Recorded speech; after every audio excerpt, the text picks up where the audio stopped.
வணக்கம். This is Dr. Gomati Gunasekaran from Madi Acupuncture and Homeo Hospital. இப்போ இந்த வாரம் பார்த்தீங்கன்னா நம்ம வந்து நீ பெயின் பற்றி பார்ப்போம்.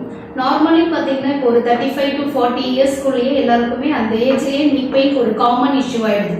எல்லாருமே நீ பெயின் ஸ்டெப்ஸ் ஏறும்போது எனக்கு வலிக்குது, இல்லைன்னா ப்ரீத் பண்ண முடியல, இல்லை நார்மலாக பேசிக்கலாக அவங்களோட ரெகுலர் ரொட்டீன் ஒர்க் பண்ணும்போதே அந்த நீ பெயின்றது அவங்களுக்கு அதிகமாக இருக்குது. ஸோ நம்ம எதனால அந்த நீ பெயின் வருதுன்றதை ஃபஸ்ட்டு பார்க்கணும். ஸோ அந்த நீ பெயினுக்கான அந்த காரணங்கள் தெரிஞ்சிச்சுன்னா நம்ம அதை வந்து சரி பண்ணுறதுன்றது, அது ட்ரீட்மெண்ட் கொடுக்கறதுன்றது ரொம்ப ஈஸியாக இருக்கும். ஸோ நீ பெயின் பார்த்தீங்கன்னா ஒரு நம்மளுடைய எனர்ஜி அண்ட் பிளட் ஃப்ளோ அதில் வரக்கூடிய ஒரு ஸ்டாக்னேஷன், அதாவது சக்தி ஓட்டம்னு சொல்கிறோம். நம்ம உடம்புல இருக்கக்கூடிய சக்தி ஓட்டம் அண்ட் ரத்த ஓட்டத்தில் அங்கங்கே தேக்கங்கள் இல்லை. ஸோ சரியான முறையில் ஒரு இடத்துல வந்து ஒரு வலி எல்லா இடங்களுக்கும் ஈவனாக சர்க்குலேஷன் இருந்துச்சுனாலே பெயினோ எதுவுமே இருக்காது. நார்மலாக வந்து ஒரு இடத்துல வந்து ஒரு கலர் சேஞ்சஸ் இருக்கும், இல்லை வீக்கங்கள் இருக்குது, வலிகள் வருதுன்னா அந்த இடத்துக்கு வந்து சர்க்குலேஷன் சரியில்லை. ஸோ நார்மலாக ஒரு சர்க்குலேட்டரி சிஸ்டத்தில் இது ஒரு ப்ராப்ளம் ஜென்ரலாக நம்ம டயக்னோஸ் பண்ணுவாங்க.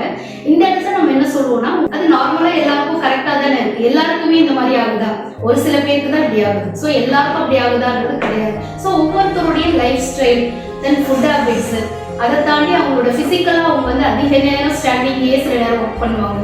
சில பேர் பார்த்தீங்கன்னா அதிக நேரம் சிட்டிங்லேயே இருக்கக்கூடிய விஷயங்கள், லாங் டேர்ம் சில நேரங்களில் பார்த்தீங்கன்னா நிறைய மெடிசன்ஸ் வந்து தொடர்ந்து லாங் டேர்ம் மெடிசன்ஸ், சில்னஸ்லேயே அதிக அளவில் இருக்கிறது.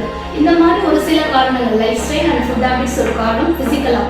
தென் மைண்ட் வைஸான்னு பார்க்கும்போது நிறைய பேருக்கு வந்து மனசளவில் சில ஒரு வெறுப்புணர்ச்சி, எப்போவுமே ஒரு டிப்ரெஷன், இந்த மாதிரி விஷயங்களும் அவங்களுக்கு நீ பெயின் வர்றதுக்கு ஒரு காரணங்களாக இருக்குது.